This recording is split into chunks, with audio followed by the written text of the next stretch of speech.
গুলশানের বাড়ি, গাজীপুর সদরের ওই ফ্লট আর ফ্ল্যাট, তোমার এই নয়াপাড়া গ্রামের 20 বিঘা সম্পদ, অথবা তুমি সে যার এগুলোর কোনো কিছুই নেই।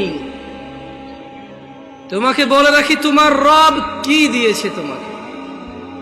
তিনি তোমাকে নিঃশ্বাস দিয়েছে, যার বদৌলতে তুমি এখনো পৃথিবীতে টিকে আছো।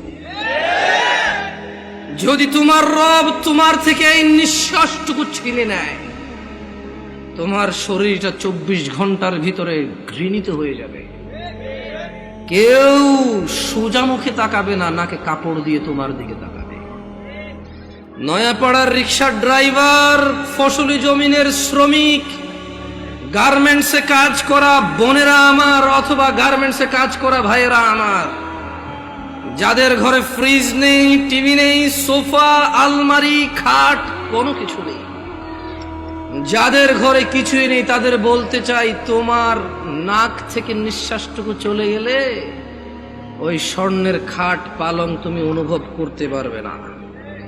তোমার পূর্বে এই পৃথিবীর কেউ নিঃশ্বাস যাওয়ার পরে তার আধিপত্যের অনুভব করতে পারেনি, তুমিও পারবে না। জেনে রাখো নয়াপাড়ার দরিদ্র ও ধনীরা, তোমরা তোমাদের রবের দিকে আসো। যেখানে একজন নবী বলে, ওয়াকালা ইন্নী যাহিবুন ইলা রাব্বি সায়াহদিন,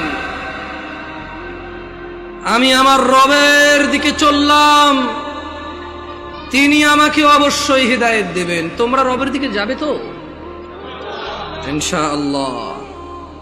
সময় থাকতে ফিরে আসো নয়াপাড়ার মানুষ।